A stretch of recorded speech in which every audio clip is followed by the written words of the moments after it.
everyone, this is Audrey, also known as Noble Strength, and welcome back to my channel. I do not have a thrift haul today, but I do have a thrifted item that I want to share with you because it is such a treasure. And I'm hoping in this video that I can encourage you to maybe purchase those items that may seem a little risky and go ahead and get them anyway, especially if they're these like pieces that are just treasures and hard to come by and are vintage items that are unique in their design or whatever. Sometimes it's good to take that risk. So there are those occasions where something might have an ink stain on it or a button may be missing. Those are minor things that, especially if the ink stain is in an inconspicuous place and it's not that big, buttons are always minor things because you can customize the items and make them unique by putting your own style of buttons on them. So hey, if it's things like that, go ahead and get them. Or if the hem is coming loose, that's something that if you have a sewing machine, you can alter yourself. It's very minor. You can hand stitch it. So some things are worth the investment. So I have this thrifted camel vintage, wait for it, Italian leather jacket. This is just such a unique item. I like the design and cut of it. It has that collarless neck that I love so much. It also has that winged type sleeve, which I also love so much. And this wonderful like detailing here, V type detailing around the opening here. It has that cinching in the waist with that kind of like, I don't know, this band here at the waist that kind of gives it that little gathering here and gives it that peplum effect, which I just really adore and love. So this is it from the back, and like I say, this is a vintage. It has the very nice interior lining. There was nothing wrong with the lining, no tears on the inside, and like I said, it is Luiano's genuine leather, Florence, Italy. So I had the opportunity to visit Italy several years ago, and Florence was one of the cities or places, towns that I fell in love with most out of the places that we went. And it was just the atmosphere, the culture, and the scenery was so beautiful. I just loved all of the art there. Of course, that's where the statue of David by Michelangelo is, and so I just fell in love with Florence. I would actually want to live there. And so when I saw this and it says Florence leather, Italian leather, I had to get it. So the style and just the shape of it, it was a no-brainer. Now, once I saw the pin marks, I have to admit, I did kind of waver a little bit as to whether or not I should get it, but they're in inconspicuous places. So there's a pin mark there. It's kind of like a bluish pin mark near the waistline there. And then right here on the sleeve, there's also a pin mark. But they're very minor. If I did not point them out, I don't think people would really notice them. The other thing, there were buttons missing on the sleeve. So like I said, those were minor issues. And so after I kind of went back and forth in my head a little bit, I said, you know what, it's worth it for $10 for an Italian leather jacket. It's worth it. So I'm going to try to clean those because I went to Hancock's.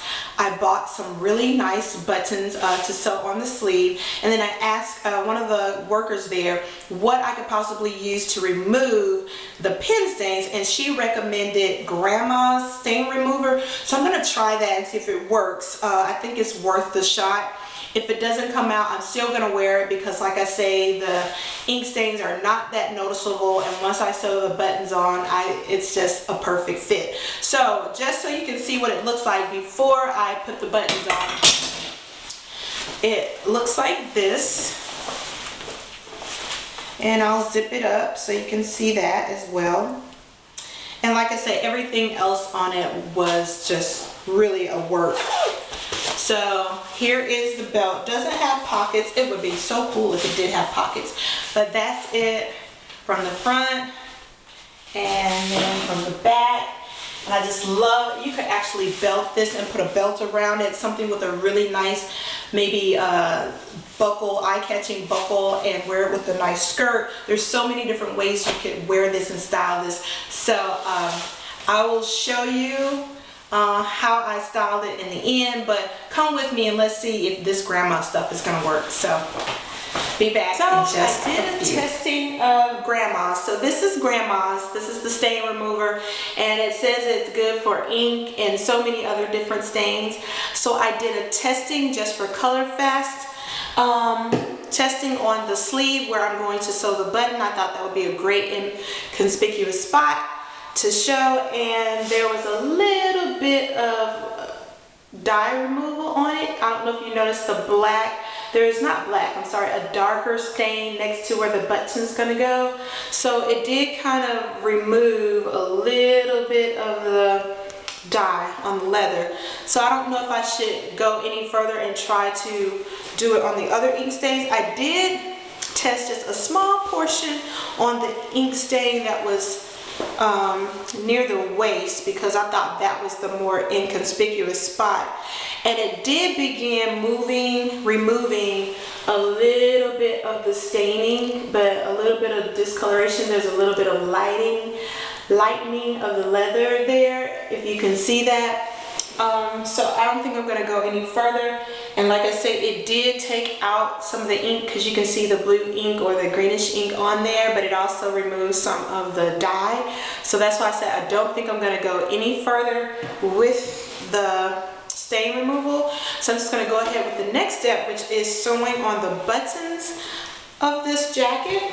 So I will use a button that I got from Hancock Fabrics. It's just this cute little textural design. I thought it would look really good sewn against that camel color, and not only that, but it kind of matches the zipper just a little bit, kind of similar in color. So I'm going to sew that on the sleeve using a 4-strand threading on my needle. So you want to double up your thread and then loop it through so that when you pull it down, there's 4 strands, and then you want to knot it at the bottom.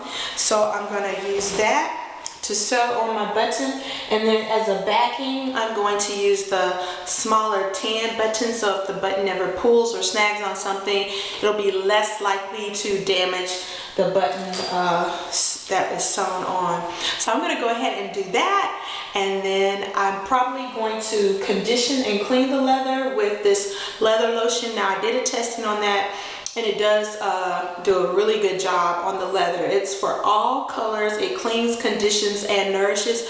So I will be applying this, letting it set for a little bit, and then rubbing it off with a clean white cloth and buff it down. So that's what I'm going to do after I sew the buttons on, and then I will style it for you. So I'll be back in just a little bit. Alright, so I'm back. I sewn on the buttons, and I had a bit of a blonde moment. Actually, I had a couple of blonde moments in this whole process. So if you're a natural blonde, please don't take offense to this, but I can be so scatterbrained sometimes, or just kind of out there and just oblivious to things. But the buttons that I had originally gotten sewn that were too big for the buttonhole, so I had to use some buttons that I already had, and they're not as ornate or fancy. They're just some plain, simple tan buttons like that. So that's what I ended up using instead of the ornate buttons that I showed before, because the other one was just too big to go to the buttonhole. And so I sewed another button on the underside like that, like I told you I would, and there. I don't know if I put enough slack in the button, so make sure you do enough slack in the button so when you button it, it's, you know, easy to button. So those are the buttons that I use instead. And then the other blonde moment that I had, I'm going to try it back on for you so you can see. So the other blonde moment I had is when I first tried it on earlier for you. I said I wish it had pockets. Well, it does have pockets, and I just kind of overlooked them. So I'm going to model it again for you, but I'm going to show some still photos at the end, so just sit tight and you'll see the other ways that I styled it. I've got my sleeves button, and it does have pockets, but the pockets are up a little bit higher. So this is the jacket. Now that I have my hands in my pockets, which I was so glad that it had, and you can see it from the front, And now I have my buttons on my sleeves. So next time you go thrifting, please don't pass up a really good find just because it might have a few minor stains or buttons may be missing. Try and fix it, especially if it's a good deal like this. Italian leather, $10. So I will show you how I styled it. Watching. See you in a bit.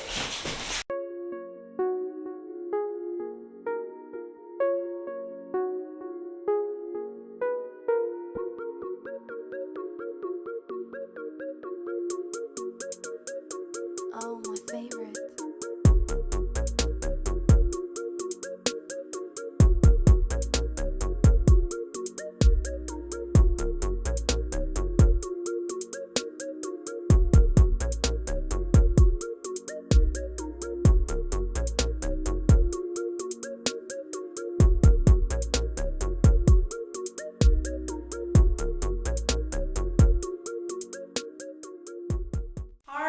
You enjoyed that styling of that Italian vintage leather jacket, because I certainly enjoyed styling it for you. And I want to encourage you, the next time that you go thrifting, do not pass up on that unique item just because it might have a few minor flaws. Take it home, work with it. You never know what it could do for your wardrobe. This is Audrey, also known as Noble Strength, encouraging you to be a good steward of what God has given you because He loves us so much. And I'll see you later. Bye.